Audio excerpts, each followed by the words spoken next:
Welcome back to our preview of the July Cup meeting at Newmarket in the UK. You'll see all the action live tomorrow night here in Hong Kong, including the Superlative Stakes, Group 2 for the 2-year-olds. Yep, that's right. Group 2 2-year-olds, 1400 metres. Not the greatest race in previous years. It's never really stacked up brilliantly. This was won a few years ago by a horse called Ole Ole, who's now in Class 4 in Hong Kong, all-weather animal. Ooh, I'm not sure about some of these. Hopefully this is a little bit better. Dave, what do you think? Yeah, it's hit and miss, this race. First run in 1972, 2 Derby winners, and not much else had come out of it. Going back a long time ago. Going back a long time, yeah. There's a couple of interesting ones in this. Once race types that could be potentially top class. Okay. Will one of those come out of the Chesham Stakes, do you think? A horse called Somewhat, which ran 4th in the race at Ascot behind Berkshire. Yeah, was he fast enough is more the question, and that's in there on the far side of the track with the sort of maroonish colours. Had his chance.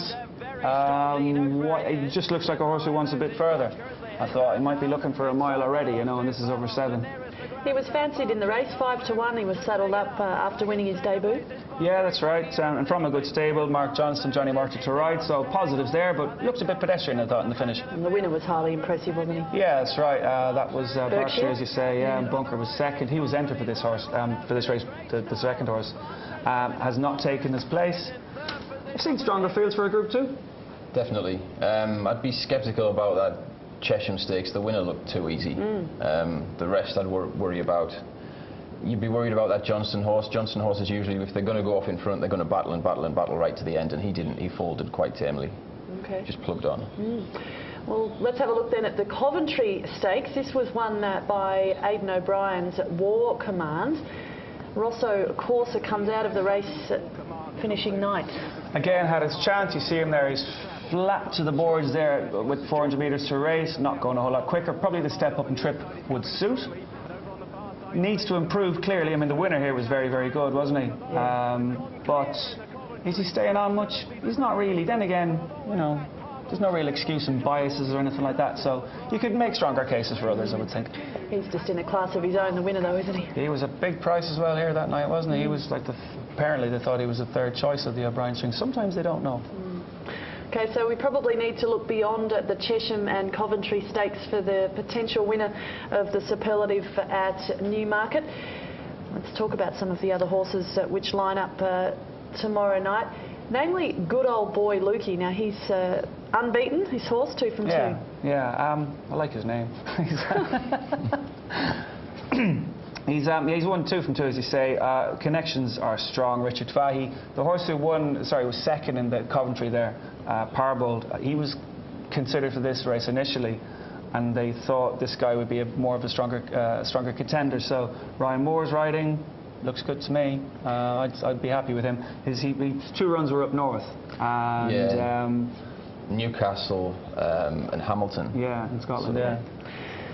So you'd been Sarur with right 1 profile. in the race, outstrip, unbeaten, 1 from 1. 1 from 1, exceeding Excel horse. A chance. Godolphin aren't having the most amazing run. It seems to say this every year. I mean, the best horses don't approach, but that's not entirely theirs.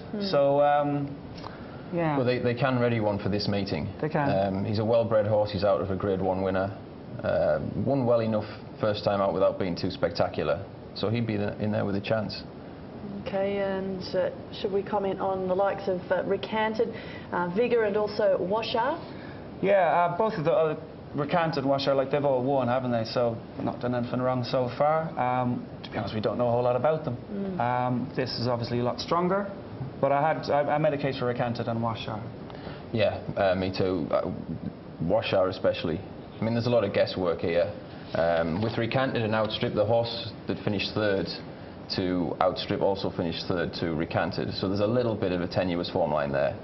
Washar, the fact that he's Hannon has such a good record in the race, and that he took out Bunker and this horse is in there, that makes me think that he's the one. Yeah. And he's such a genius with 2-year-olds in general, isn't he? Yeah, he won the July Stakes on Thursday with 1, so Hannon knows the time. He's excellent, very much so. Darren O'Neill riding for Richard Hannon in this as well, with Paul Hannigan elsewhere. Okay, so how do you see the Superlative playing out? Difficult race, I thought, Joe, but I had good old boy Lukey on top from Outstrip, Recanted and Washar, 1-3-4-9. Yeah, and I've gone with Washar from Outstrip, Recanted and Somewhat. Okay, so good old boy Lukey, you like the name, you like the horse. Yeah, you wouldn't get that in Hong Kong, would you? And from David, Washar in the Superlative Stakes, the Group 2 feature for the 2-year-olds over 1,400 metres. Lots of other interesting races on the undercard. Can we highlight some other horses tonight? We can, yeah. I think we're going to touch on one, I think, in the first race that I like is the Queen's horse, Princess Trust.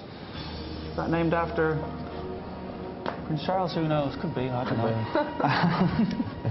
But yeah, got the right profile.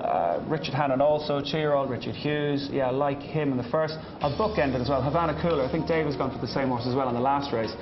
Kieran Fallon to ride, Luca Kamani trainer. Just 2 starts, won impressively on his most recent outing, his first time as a 3-year-old run. Got the right profile. Definitely has the right profile. I've gone with a horse in the Bunbury Cup. It's a big 7-furlong handicap. It's one of my favourite races of the season. Oh. And I've gone for Field of Dream, who ran well. He was second on the Standside group at Royal Ascot in the Royal Hunt Cup. Followed David Livingston through, stayed on from the back, and I think SK Love is drawn the same side as him in this race. SK Love will set the pace, and I think he can stay on. And then Havana Cooler, Luca Kamani, with his lightly raced 3-year-olds, is always worth watching. Okay. You get a price about that horse there that Dave has just mentioned, Field of Dream in the Bunbury Cup. Why do you like that race so much? It's just a big 7-furlong handicap. Yeah. It's, there's loads of those. oh, it's a cracking race. It's got good history as well. You must have had a good result over the years. I remember when I was punting-wise. When I was a lot younger, I tipped a horse back in 1995. God, Lord. To a friend of mine, and it won 33-1 Caddo Trist. He backed it at 33s. That's a long time ago, Long time ago, long time easy ago. to remember when they get up at 33 to 1. Well, let's hope you found us with me. another long-priced winner. Field of Dream, is it? Yeah, Field of Dream. Five, I mean, it's a red-hot race. It won't be that price, 33s. But No, It won't be now, not here. 10s or 12s maybe. Well, we've reached the end of another very successful Hong Kong Jockey Club racing season, and votes closed for the year on the local champion awards, but also the most admired overseas horse, one that you might have seen during one of our many simulcast events throughout the season. A horse that everybody knows, he's Black Caviar, and not surprisingly, she came out on top with just under 59,000 votes. Yeah, fair dues. Can't argue with that, really, can you? Unbeaten, undefeated, Australia's greatest ever. No argument. She retired after 25 consecutive wins and just over $6.8 million in prize money. The last time we ever saw her race was at Randwick in the Group 1 TJ Smith Stakes. Flogged them as well, didn't she? Just so routine the whole time for her. When she came back as well, that time at Flemington as well, she was superb. So, yeah, it was terrific. And another unbeaten horse that was retired this season, the champion, Frankel. He was great. This is the last time we saw him. That was last October in the Champions Day meeting. This is here. He won the Champions Stakes, won it well, beat a quality field. I've never seen many like him. I don't think I will either, Dave. No, I don't think I'll ever see one as good as him again. Yeah. I hope I do, but I don't think I will. Yeah, he's unique animal. No, we've seen plenty good ones as well. We just saw the votes there. Lord Kanaloa, the Japanese horse, was excellent. Hopefully we might see him in Hong Kong in December. Somehow Red Cadeau got 3rd vote ahead of Frankel, but anyhow, I don't know. People get it wrong sometimes. Well, he's locally owned, and he has been an absolute war horse on the international stage. Yeah, but you know, in terms of real, real absolute class, he would just be a little bit off it. I thought so. But yeah.